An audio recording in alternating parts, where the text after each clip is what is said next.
Welcome once again to Sensible Secondhand Classics, the series where we look at cars that you can buy that are over 15 years old for between £1,000 and £5,000 and look at them in a sensible, practical way, befitting of the sort of thing that they are. This is a 1990 Mercedes-Benz 190e, and it was also known as the W201 series. It's been lent to me by Simon from the Lot 76 Cars YouTube channel, and I'm very much enjoying putting it through its paces.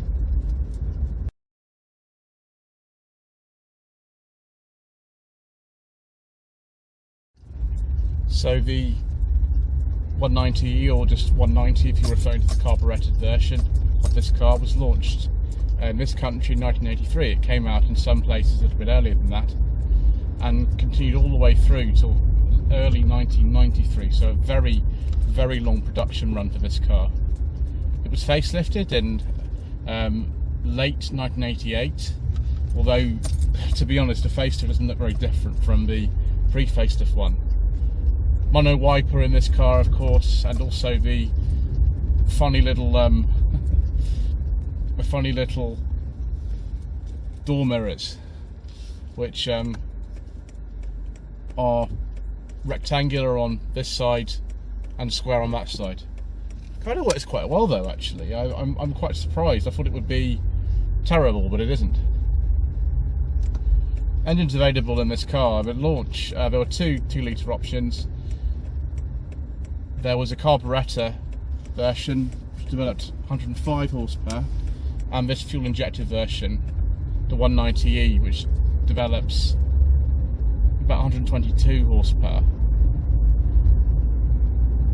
In other places there was a 2.3 litre model with quite a standard power output, but with this particular market, and I'm only going to cover the UK market cars, we didn't get that. We got a 2.6 with 166 horsepower, 6-cylinder engine. And then there were the Cosworth derivatives, a 2.3 16 valve with 180 horsepower, a 2.5 derivative, which was also then I think replaced by what's called the Evolution 1, developed about 200 horsepower, and then the Evolution 2,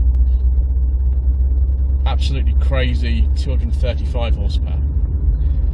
There were also some diesels, but as usual, we don't talk about diesels on this channel.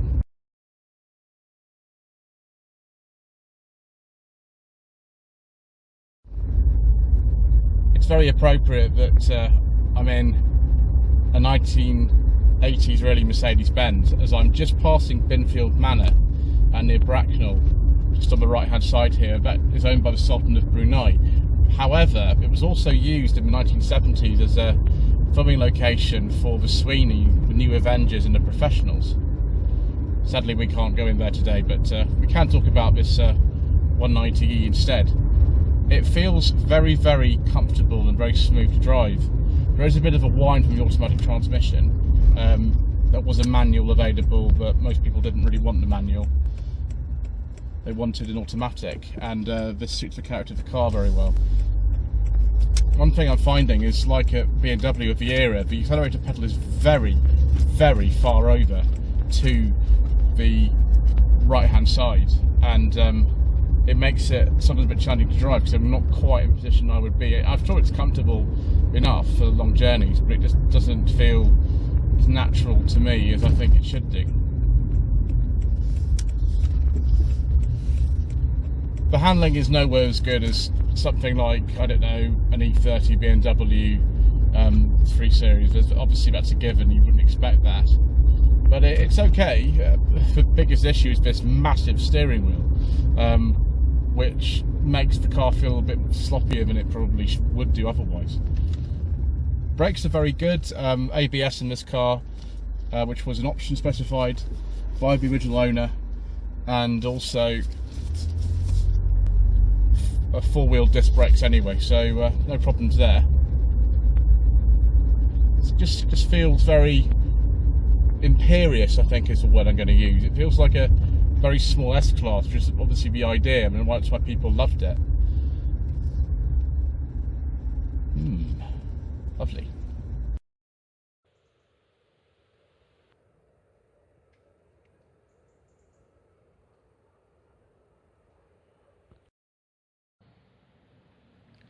Just found a nice quiet place to put in by the side of the road. One of the things I'm very much aware of is that there's not a lot of kind of evolution really between this and the design of the C-Class that was introduced 10 years after the W201 was launched. This is a facelifted car, and so it has I think they call them the Sacco cladding or something like that on the side of it. It's interesting that this car doesn't have the engine size actually on the edge of the boot. It's probably something to do with the fact that being a 2-litre engine, you didn't really want to maybe advertise the fact that you didn't have a 6-cylinder under the bonnet. Let's take a look in the boot first actually. Warning triangle up there. Fire extinguisher and a high visibility jacket, because Simon is a very well prepared person. You'd probably see a lot of his channel. Let's pull that up, there we go. Not as comprehensive a toolkit as you get maybe from the BMW with the era, but nevertheless a nice full-size spare wheel and all the bits and pieces that you'll need.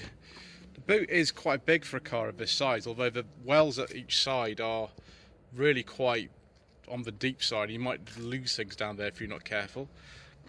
I don't think you can fold the seats in this car,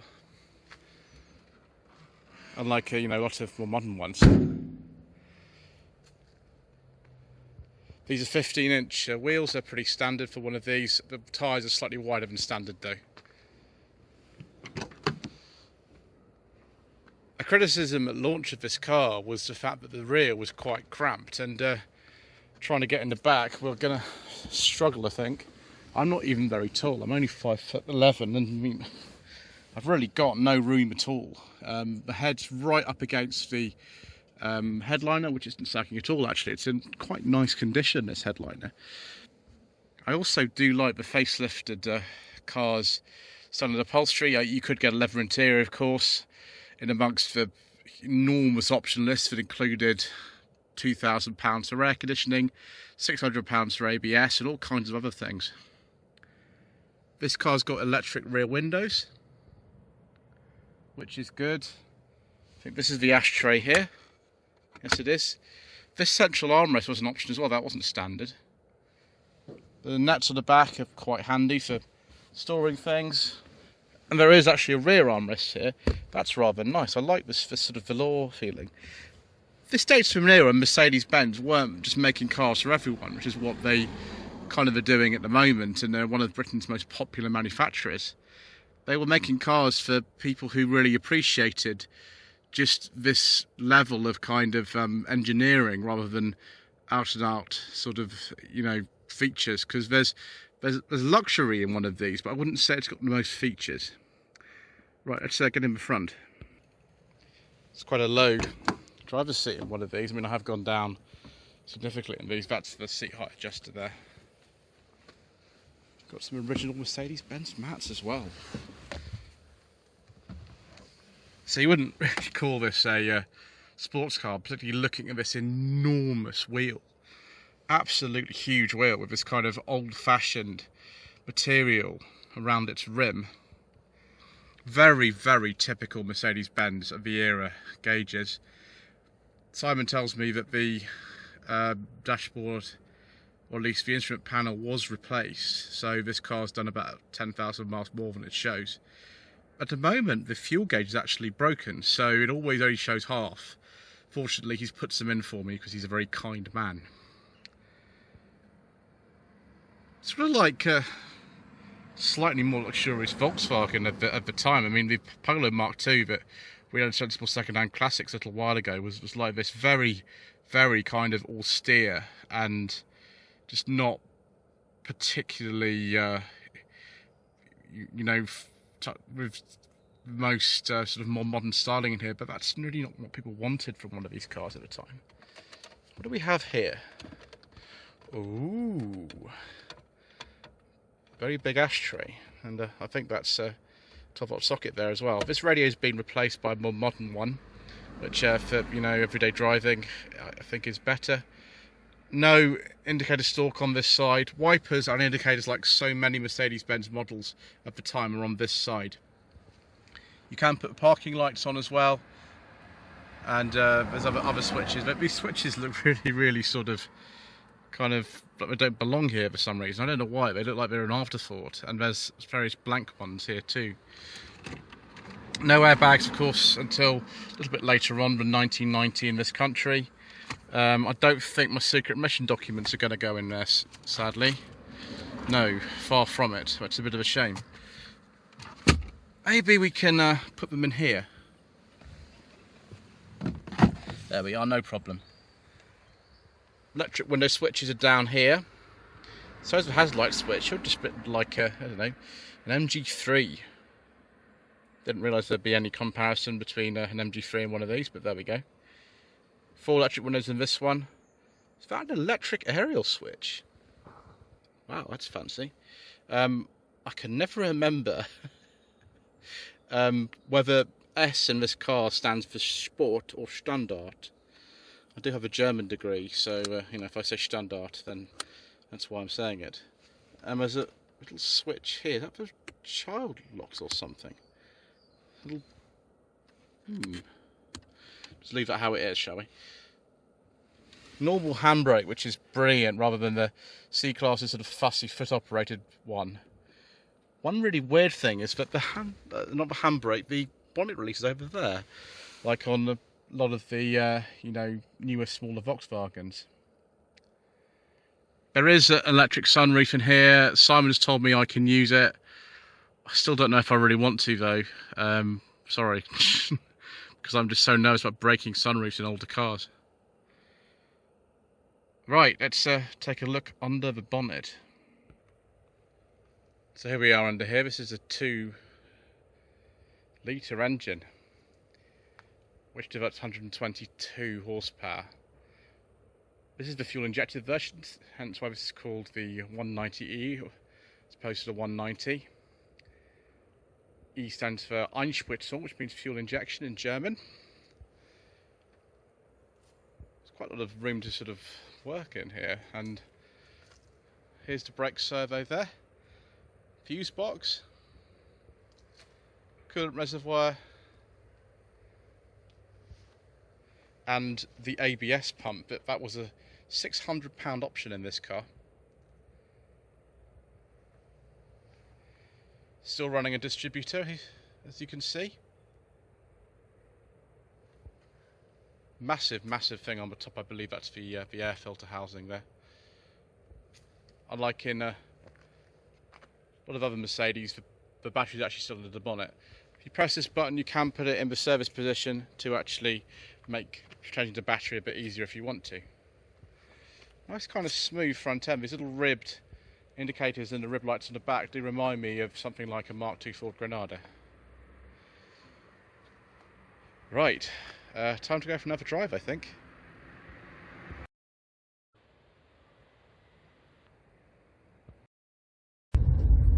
Well, viewers, the mount is in the way again. That's just the way it goes on this channel. But I'm having a nice imperious time, and you can just about see the 340 star at the end of the bonnet, and that tells you really all you need to know.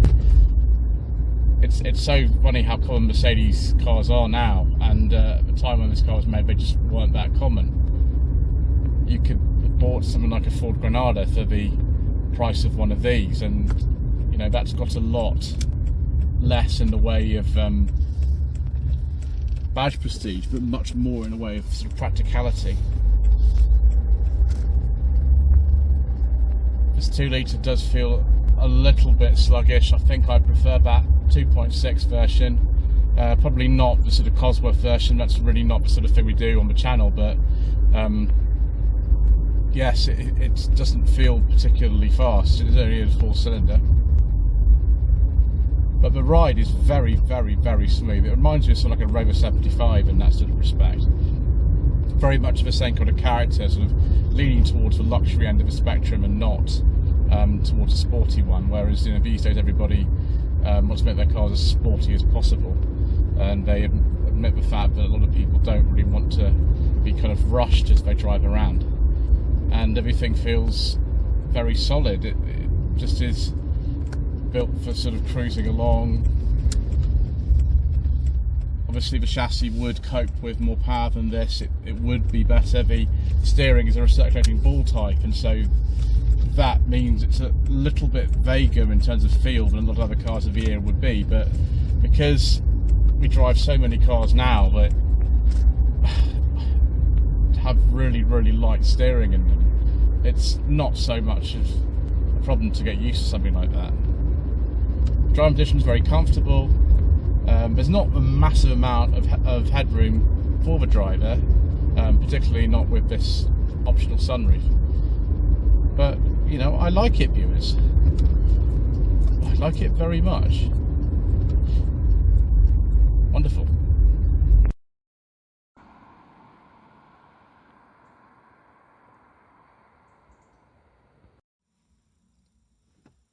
So, viewers, the W201 Mercedes-Benz, otherwise known as the 190 or 190e, is this something that you should consider as an everyday classic with your budget of between £1,000 and £5,000? Well, if you can find one that's in decent condition, I mean, prices of these go up to £18,000 or more for a modest sum, but I think you're doing quite well. The engineering of these cars is actually very, very good. I mean, there are issues with them, and if you have a look at Simon's video on Lot 76 cars about the problem areas of the W201, then that will help in your decision whether to get one. But I've really enjoyed it. I like this sort of relaxed character that this car has. I like the fact that it's quite simple. The space inside is a little bit on the rubbish side, but you know, a lot of cars are like that at this era. The E33 series is like that too. Anyway, thank you again to Simon for lending me his car to drive today, and thank you as well for watching, all of you. It really, really does make me feel very glad that people do watch this sort of stuff. Please don't forget to subscribe to the channel, don't forget to like this video, leave a comment below. Social media links are down in the description below, and thank you so much indeed once again for watching this episode of Sensible Secondhand Classics.